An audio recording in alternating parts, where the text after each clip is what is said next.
good afternoon. This is All India Radio and I am Valsa Williams with the Midday News.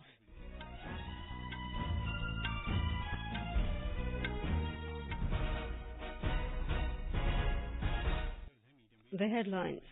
Rajya Sabha debates issue of National Register of Citizens on second consecutive day.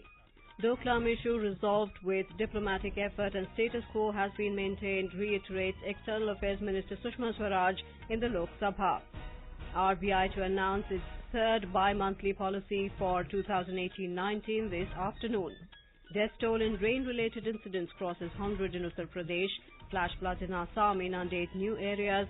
Army, NDRF and SDRF called in for rescue and relief works in Shivsagar district.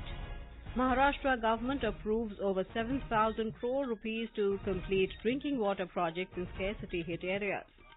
In badminton, Kidambi Srikanth advances to the pre-quarterfinals of World Badminton Championships in China and first cricket test of India-England series to begin in Birmingham today.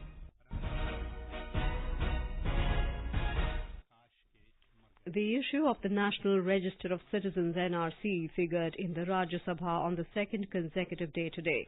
Raising the issue during the 0 hour, Congress leader Anand Sharma sought an apology from BJP President Amit Shah, saying he defamed former Prime Minister since Rajiv Gandhi for not having the courage to implement the Assam Accord. Reacting to the allegations, Chairman M. Venkaiah Naidu said he will go through the record and appealed to members to allow the House to function. Mr. Naidu then asked the BJP President to speak on the NRC. Anand Sharma, along with his party members, continued to demand an apology from the ruling benches. The House was then adjourned till noon. Later, after it reassembled, the House took up the question hour before adjourning for lunch till 2 p.m. Parliamentary Affairs Minister Anand Kumar today said the National Register of Citizens is the soul of the Assam Accord signed by former Prime Minister Rajiv Gandhi in 1985. Briefing media outside Parliament, Mr. Kumar said the purpose of NRC is to flush out infiltrators. He criticized Trinamool Congress and West Bengal Chief Minister Mamata Banerjee for casting aspersions on the entire process, saying that they should not make irresponsible remarks. The minister said the Congress and TMC should decide if they are on the side of infiltrators or on the side of the country's citizens.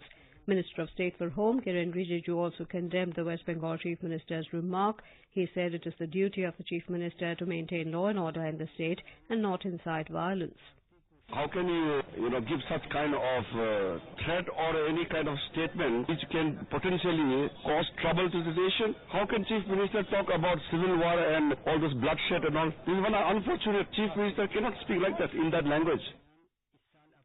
External Affairs Minister Sushma Swaraj today reiterated that the Doklam issue has been resolved with diplomatic effort and status quo has been maintained. She was replying to supplementaries in the Lok Sabha. As far as the question of Doklam is concerned, I have already said, and today I am again saying with full responsibility that Doklam issue has been resolved with mature diplomacy and the situation is as it was and there is no change at the Doklam site. Mrs. Swaraj said Prime Minister Narendra Modi and Chinese President Xi Jinping did not discuss any specific topic during their first informal summit in Wuhan in April this year. She said the summit enabled the two leaders to hold direct, free and candid exchange of views without the constraints of protocol and preset agenda. Mrs. Swaraj added that the Chinese President has accepted Mr. Modi's invitation to visit India next year for the second informal summit at a mutually convenient time. The government is keeping a close watch on the developments in the U.S., which may impact the movement of skilled Indian professionals to the U.S.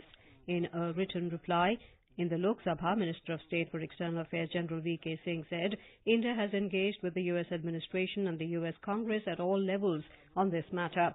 He said New Delhi has emphasized that Indian professionals have contributed to the growth of the U.S. economy and have helped the U.S. retain its competitive edge.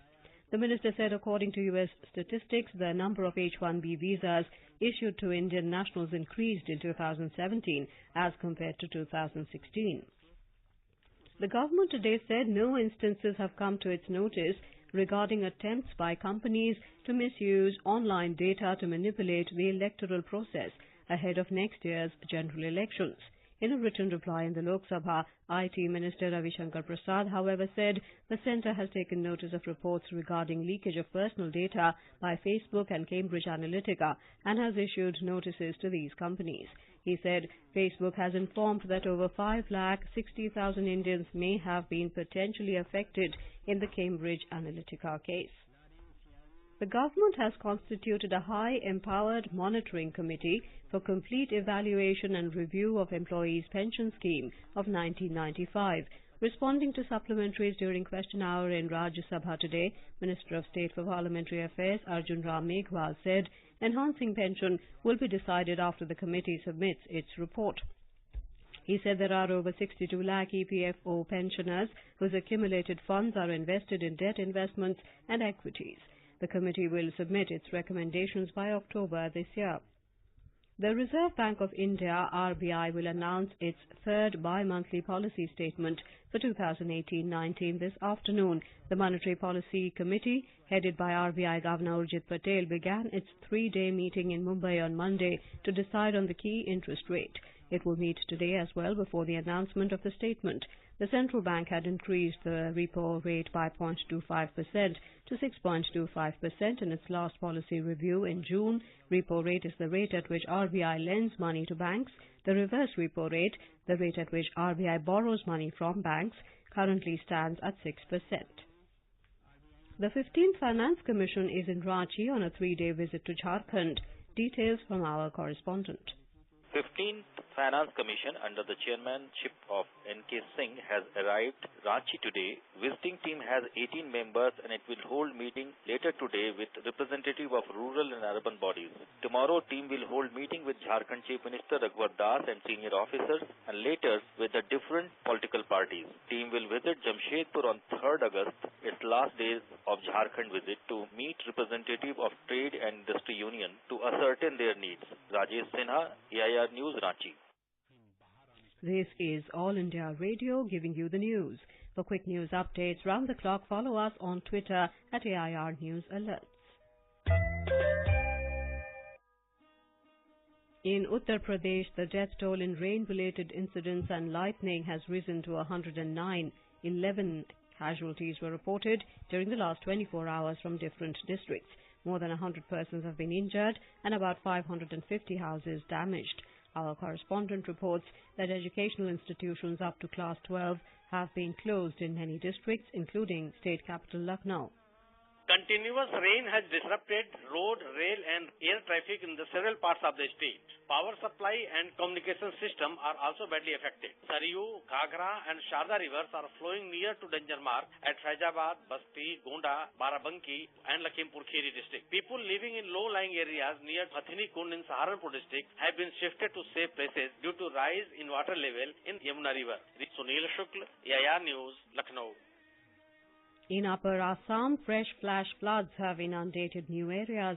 The Army, NDRF and SDRF teams were today pressed into rescue and relief works at one of the worst affected Shivtagore district. Flood water also submerged a few places in Udalguri district. More from our correspondent. The release of excess water from the Doyan Reservoir by the NEPCO inundated many areas at Golaghat district. Nearly 1,000 people have been shifted to safer places yesterday at Golaghat. Temporary relief camps have been set up at Golaghat and Shivsagar districts where the district administration and essential food items have been distributed. Surging water also submerged roads and agricultural land. Manas Pratim Sharma, AIR News, Guwahati.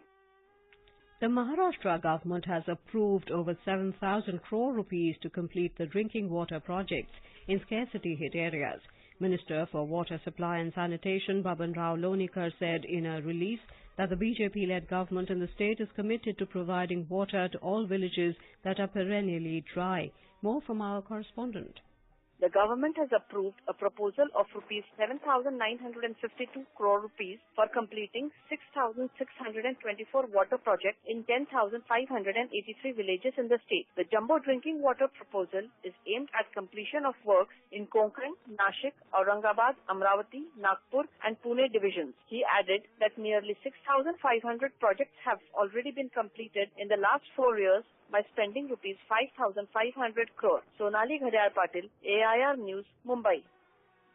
The government's Digital India mission is enabling end users to experience transparent, reliable and fast mechanism for availing services.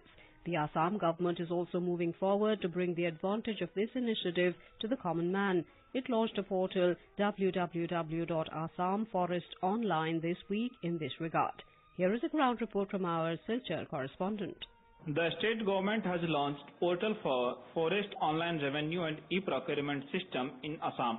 Using satellite-based GPS system, the portal will facilitate online payment of forest royalty on minor minerals and other forest produce, online issuance of permits and transit passes, and tracking of vehicles carrying forest produce. On the other hand, people using online facilities like BHIM app for transaction and online common service center for issuance of certificates are also feeling happy. मैं जयदीप दत्तू काचार सिलचर से हूँ। मैं business करता हूँ और आज digital होने से हम ऑनलाइन टैक्स पेमेंट कर सकते हैं और जीएसटी आने से अभी पूरा India one tax one nation हो गया। उसके बाद हम भीम ऐप से भी हम ऑनलाइन किसी भी टाइम हम वॉलेट से हम अपना पैसा किसी को भी ट्रांसफर कर सकते हैं। In this way, different initiatives under Digital India Mission are helping people to receive services in easy and transparent manner. Ritesh Pathak, AIR News, Silchar. The largest pan-India rural sanitation survey is to commence from today. The survey under the Ministry of Drinking Water and Sanitation will continue till the end of this month. It will help in improvising the infrastructure development for improved sanitation services and achieving the goal of Clean India by the 2nd of October next year. The exercise named Swachh Sarvekshan Gramin 2018 will also rank districts based on their sanitation level. The criteria set for ranking include construction and use of toilets under the Swachh Bharat Mission Gramin, direct observation of sanitation at public places, and feedback from citizens.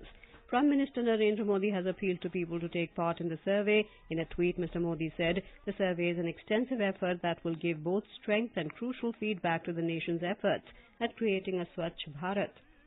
In Zimbabwe, the ruling ZANU-PF party won the most seats in parliament after sweeping rural constituencies by huge margins. According to local media reports, the Zimbabwe Electoral Commission has announced National Assembly results of 153 seats. Of them, ruling ZANU-PF has won 110 seats, while the opposition MDC alliance got 41 seats. The MDC, led by Nelson Chamisa, won in most urban centres where it enjoys majority support. News just in. Rajya Sabha has been adjourned for the day following uproar over NRC issue. South Korea and North Korea have agreed to take steps to ease the tensions on the peninsula, including a plan to withdraw some troops from border guard posts on a trial basis. This was announced by South Korea after the meeting of general-level officers held at the truce village of Panmunjom yesterday. The meeting also discussed the joint excavation of the remains of US soldiers who were killed during the Korean War. Ace Indian shuttler Kitambi Srikanth today survived the scare to progress to the pre-quarterfinals of the World Badminton Championships at Nanjing, China. Fifth seed Srikanth edged past Spain's Pablo Apian 21-15, 12-21, 21-14 in the second round to advance to the last 16. H.S. Pranoy, B. Sai Praneeth and Sameer Verma will play for quarter-final berths later today. World number 3 and last year's silver medalist P.V. Sindhu will face Fitriani of Indonesia in the second round today. In cricket, the first test of the 5-match series between India and England will begin at Edgbaston, Birmingham today. The match will start at 3:30 p.m. Indian time. England will be celebrating its 1000th test at Edgbaston today, and it will be up against world number 1 side India. And now, before we end the bulletin, the headlines once again. Rajya Sabha debates issue of National Register of Citizens on second consecutive day adjourned for the day. Doklam issue is resolved with diplomatic effort and status quo has been maintained, reiterates External Affairs Minister Sushma Swaraj in the Lok Sabha. RBI to announce its third bi-monthly policy for 2018-19 this afternoon. Death toll in rain-related incidents cross 100 in Uttar Pradesh. Flash floods in Assam inundate new areas. Army, NDRF and SDRF called in for rescue and relief works in Shivsagar district. Maharashtra government approves over 7,000 crore rupees to complete drinking water projects in scarcity-hit areas. And first cricket test of India-England series to begin in Birmingham today. And with that, we end the midday news.